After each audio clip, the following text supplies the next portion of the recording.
Good morning, everyone. Hello, my name is Ed Palattella. I'm a reporter with the Erie Times News in Erie, and I'm here this morning with Bishop Lawrence Persico, the leader of the Catholic Diocese of Erie, and we're here in the library of St. Mark Catholic Center on East Grandview Boulevard. Thank you, Bishop, for being here with us this You're morning. welcome, Ed. And behind the camera is our Chief Photography Supervisor, Chris Millette, who will be helping out with questions this morning. So we're here to discuss the Catholic Diocese of Erie's response to the clergy abuse crisis, which the bishop has been very active in addressing that issue. And we're here today, Bishop, because it was a little more than a year ago that you released the list of credibly accused lay people and clergy in the diocese. Those would be people who have been accused credibly of sexually abusing children or other behavior that would disqualify them Yes. from any interaction with children within the diocese. So we're here to discuss a little bit of that, but that's why we're here today. When that list first came out in April 6th of last year, it had 51 names, and now it has more than 81. And I know you hope you'll get to a point where it's not growing anymore. Right. But you have released periodic updates, and that's where we are right now. Correct. So, Bishop, to start out, if you could just explain to our audience how you came to decide to release that list, what was your reasoning behind that, and what you hope that achieves. I think I can go back to the fact that prior to the release of that list, and while the grand jury was in session and still reviewing the diocese, we had a situation where we had two priests removed. And I thought it would be important for the public to be aware. It had nothing to do with, one did not have anything to do with child abuse. So I released those names and received a very positive response from the people. They were grateful because they were able to be made aware. And I remember when you came to interview me right after that, you had asked me, well, how do you alert people? And as I told you, there's not a good way. But when we decided, and it was again an evolution, that we were going to release names because it would be, one, a way to notify the general public, especially if some of these perpetrators were alive, and secondly, it helps the victims and validates their experience so that they know that they're not alone or in the dark anymore, that the name of their perpetrator is out there for the public to see. And we spoke about this before, Bishop, in terms of releasing names or even dealing with priests who have been credibly accused of abuse and have not been prosecuted for whatever reason, the statute of limitations, or those priests were never reported. In some respects, there's a dilemma because the diocese could either keep them as priests and keep them, in a certain spot where the diocese could keep an eye on them, so to speak, or defrock them or release them from the priesthood because of what they've done, but then they're out in the public and they're not prosecuted, they're not in prison, they're out in the public. So it seems like that's kind of an issue that a lot of dioceses have been grappling with. It is. It is an issue because, first of all, again, it goes back to alerting the people so that they know that this person is like that, and especially if it's 30 or 40 years ago that the crime was committed. Secondly, there's no way for us to police them outside of removing their ability to function and alerting the public to their behavior. Unfortunately, if you don't alert people of their behavior, what's going to happen is then they come off as there's nothing wrong with them and create this feeling that they're just not active anymore, like being retired. So I think it's very important that we try to do as much as we can to keep the public informed and keep them from ministry. And your list, the diocese list, is unprecedented in many respects, but one of the main ones is that there's lay people on the list. Which, have you known of any other diocese to do that? As of yet, no, Mm-hmm. no. And why did you decide to do that? Well, when our information, our files were sent to the Attorney General, and the grand jury was investigating, I asked our lawyers to continue on their own to investigate. And we found claims against lay people, allegations against lay people. And I thought, well, let's just clean house.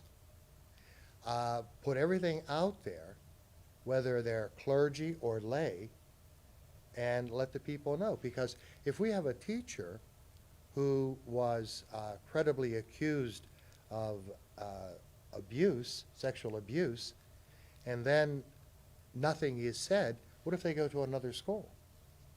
There's no way to protect those children because they still have their license to teach. So I said, well, let's just do everyone. And just to be clear, we're talking about cases where the statute of limitations has expired.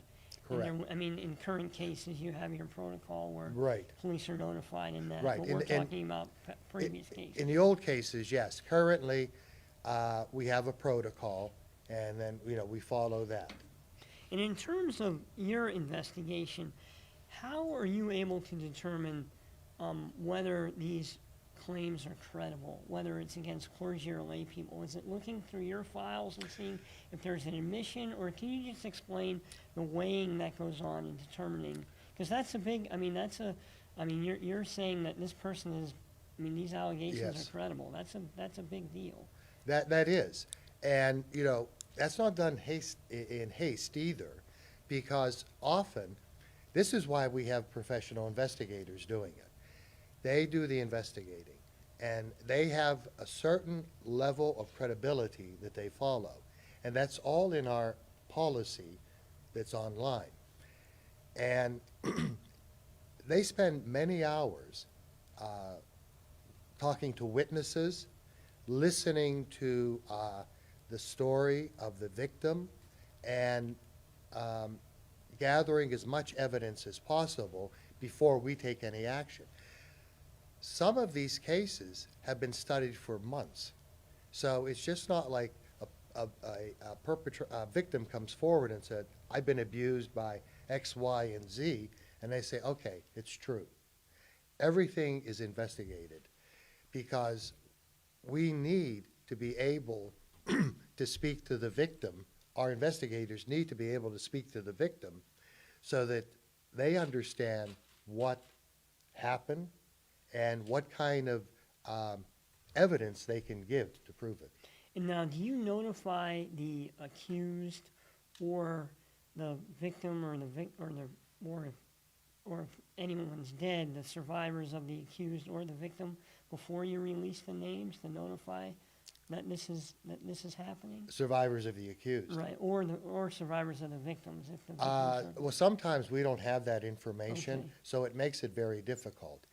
It would be nice if we had that information to be able to alert them. In some instances, we were able to, but in others, we were not, because we don't have the information. Now, certainly with a lot of the clergy, you've been able to notify them in some instances. In some instances, that's correct. Right. Moving on a little bit, Bishop, can you explain the compensation fund that the diocese has created for Yes. victims and survivors of abuse, where that's at right now, and just give a general overview of that. Okay. Right now, we have created the fund. It went online in mid-February, and it's being administered by Feinberg and Associates. And they are doing all of the they take the information that our investigators have, and then they make a determination of it. So they review it. I am not a part of that, nor is the diocese. And then they make the determination on the what compensation the victim would get. And all we do is get a notification from them on how much we have to payout. Now, that claims period, the 6-month claim period ends in August. Correct. Do you know at this point how many claims have been filed? I can't give an exact number, but I know that we have concluded about 6. About 6. Yeah. And there's probably quite a few under investigation. There's quite a few under investigation, yes. So I would be guessing, to be honest with you, Ed, on what the numbers are, because, as I said, I'm not there. Okay. A question from our audience. Michelle is asking, when a priest is Laicized. for misconduct, the church no longer knows their whereabouts. Do you provide the names of the accused priests for whom you've separated to the authorities? The question from one of our viewers is, do we notify law enforcement when a priest is laicized and moves out of the area? We do notify the Attorney General's office as well as the district attorney to make them aware that someone is out, that's been laicized, and it's beyond the statute of limitation. So we try to keep law enforcement informed. And you're talking, of course, instances where someone's been laicized due to abuse allegations. I mean, Yes. it can be laicized for other reasons. Oh, you as could be well. laicized for a number of reasons. Right, Good right. point of clarification, Ed, thank you.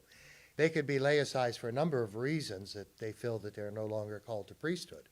And in cases of abuse, where a priest is laicized, or as we know it is defrocked, we keep the appropriate people informed.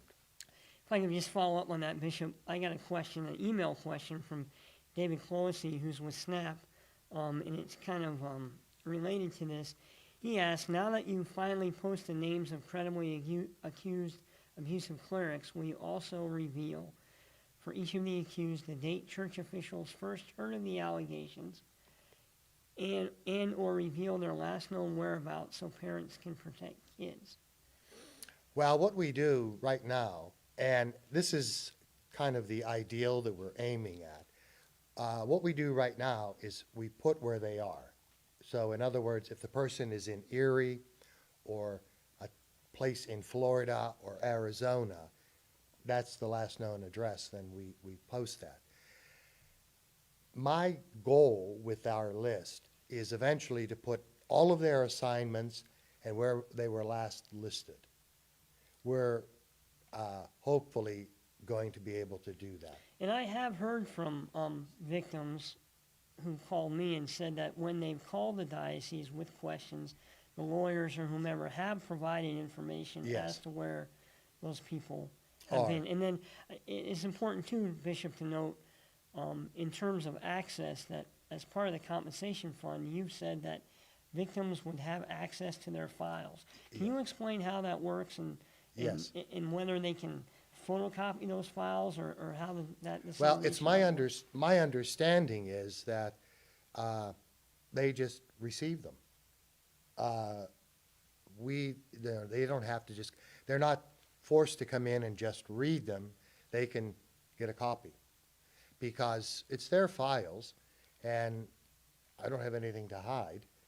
I know a few attorneys of victims were kind of surprised that we would do that. As a matter of fact, I've heard from our attorneys who said that they've given files to people who haven't even applied to the fund, but they've requested them. And then following up on Mr. Plessy's question, he says the first bishops revealed predators' names back in 2002. You became Erie's bishop in 2012. How do you excuse or justify, he says, endangering kids by your secrecy these past 7 years? Well, I think that's very simple answer, because when I first came here, I was told everything was in good shape. And quite frankly, what had happened was I began to hear from victims. And it made me wonder what kind of shape we were in. So because when you become a bishop, the first thing you do, it's not the first thing you do is go over and read the files of every abuse victim. In an ideal world, maybe that would be the case, but you have to learn how to be a bishop at the same time. So anyway, that's why I asked the Erie County District Attorney's Office to come in, gave them, said, here are the file cabinets, look at each file. I'm not going to ask you which ones, just look at them. Well, when they saw the amount of files, they made clear to me that they would have to take their time in doing this because this was not their full-time job, which they started to do, but then later we were served a subpoena. So By the Attorney General's office. from the Attorney General's right. office, correct, thank you. I know it appears that I was being secretive, but I was operating out of the concept that things were handled. So it wasn't until victims started coming to me that I began to question what was going on. I have another question, Bishop, I received by email. It's kind of a legal, technical question that the reader asks. In terms of the seal of confession, if a child or young person mentions to a priest in confession that he or she was molested and mentions a name, can that be revealed to the authorities, or how? Can you explain how, Okay. basically, how the reporting requirements apply to clergy in general and in the context of the confession? Under the seal of confession, a priest is not allowed to break the seal. That's punishable by church law, which means he could be excommunicated or will be excommunicated. The procedure that we encourage them to do is, if a victim comes in, a child or even a teenager, is to encourage them to go to an adult that they trust and tell them what happened. And try to work with the person without revealing the fact that it was heard in confession. But work with the person in trying to get a trusted adult or a trusted person, whether it be a teacher, a parent, and have them go to authorities. Now, if a revelation or a disclosure is made outside of confession to a cleric, are they're mandatory Mandatory reporters? reporters, So absolutely. they have to report to Childline and the other authorities? Absolutely. And that's part of your protocol? That's as part of well? the protocol. They have to call Childline. Okay, anything else on that you can think of in terms of reporting and what No, people can it expect? is very difficult because, you know, you're dealing with a sacrament and a person bearing their soul, but also you have to try to protect that person and at the same time protect the confidentiality of the sacrament of reconciliation, of confession. Going back to the compensation fund for a Sure. moment, can you explain, and you've done this before, can you explain, in your view, why you favor a fund rather than having a window for, what I mean by a window is, there's been proposed legislation in the Pennsylvania General Assembly that would create a 2-year window for victims of clergy abuse and other abuse to sue, no matter how long ago that happened or whether the statute of limitations has expired. That proposal seems not to be going anywhere. There's a new proposal that would create a window via a constitutional amendment, which is going to take some time. But why do you favor a compensation fund rather than the rollback in the statute of limitations? Okay. I think if they did as you said, the rollback for the statute of limitation doesn't seem to be doing much traction. So you have that. You have the constitutional change. Whatever they do, there's certainly going to be pushback on that. So it could be held up in court, and I think the simplest way to try to help these people now is to provide a compensation fund. Because when you talk about doing a window legislation retroactive, it makes it, you have a number of people who will oppose that. On the other hand, with our fund, we can compensate them now and let it go. And just to be clear with the compensation fund, if a victim chooses that route, once that his or her case is settled, they sign something saying Correct. they will not sue if the statute of limitation is rolled back. Is rolled back, They will that's right. not, they will not sue in that forum. Right. Because they've been satisfied there. Do you think that puts victims in a bind in a way, Bishop, that they have to decide whether they're gonna go with the compensation fund or wait out the legislature to see what happens Well, in that venue? I just think what we're doing is giving them a choice. You can, if you want to wait, that's fine. Or if you want to request the funding now, you can. So we're basically giving them a choice. In terms of the fund, you've mentioned before that it also allows the diocese, to some degree, to have some more control over the financial ramifications. Can you explain why that's a concern for you? Well, you know, as I've said before, there's two group of people that I have to be concerned about. It's the victims and those who sit in the pew. You know, for all of our problems, the church has done a great deal of ministry in the community and in the parishes. So I have to try to maintain that degree, whether it's charitable work, education, counseling, whatever it may be. I feel that I need to keep that going, but also I need to do something for the victims. So I'm trying to balance both of these things to help both the victim and the man and woman in the pew. And can you explain, I mean, there's been a number of cases of this nationwide. Can you explain what happens when a diocese files for bankruptcy? Well, basically, when you file for bankruptcy, you kind of lose all control of what you're able to do. Some places had shut down ministries, they lay off people who work for the diocese and that. And it basically, the court takes over control. And you've heard, Bishop, from people who said, you know, nationally, locally, well, you know, hey, that's the diocese's problem if they file for bankruptcy. I mean, my life was ruined, my relative's life was ruined by this abuse. I should get some financial recourse here, and I don't know what to tell you, diocese, but that's just, this should have been handled years ago, it wasn't, so Yeah, and I understand that point of view, I really do. But I also, and again, this is my bind, where I feel that I need to take care of people who are still in need, whether charities, education, because then do I just create more victims? Do I create more victims by taking away everything that, the good works that we have been doing, and say, well, you know, too bad, go to the state for charitable works, or go to someone else to be educated. So, I mean, it's very difficult, and I'm trying to balance that. how are the diocese finances? Well, we're not bankrupt yet, but we're fortunate that there was good and frugal management of the finances. So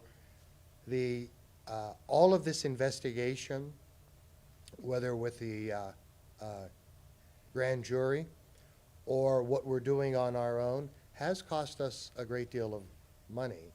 But I think it's well worth, the spending is well worth it, because we really need to clean this up and try to get it right. In terms of parish attendance or parish giving, have you seen any changes? I think it's a little early to tell, and it's been sporadic too. Some have indicated they've seen no change. Some have indicated that some of their attendance may be down. Others have said they maintain their collection. Because really, like, we're in the midst of our Catholic Stewardship Appeal. Well, I made it very clear to the people in the pews that that is not going towards the fund, but for the operations. And just to be clear on that, Bishop, you've said publicly that the money for the investigations and the payments would be made out of investment income or budgetary surpluses rather than straight from the plate, so to speak. Right. I can't take, parish money, contrary to what people like to believe, that it all goes to Erie. But certainly parishes are assessed, like, the dioceses are assessed. And we've tried and made that very clear. I don't take that money. This is money, obviously it does come from the people, but this is money that we've, over the years, have been able to invest for the diocese. And also, we try to run a tight budget, so any surpluses would be our surpluses, and we just put that aside. Bishop, we have a few minutes left. Sure. Just want to ask you, you've met with victims, you've spoken to victims. What have you learned when you come away with this, when you're thinking about where the diocese is at this point? What resonates with you after hearing from all these victims? That we still have to do as much as we can to be vigilant. We can't let our guard down. We have to earn people's trust, and that's going to take a long time. I've been very overwhelmed by some of the victims, and just what they experienced in their life is terrible, and how it's affected them through adulthood and sometimes even old age. So it's been a real eye-opener for me. And what do you tell them? Well, first of all, I think they need to hear an apology, that, I'm sorry for what they've experienced, and it should never have happened. These were people they trusted, they put their faith in, and for some of them, they were like God.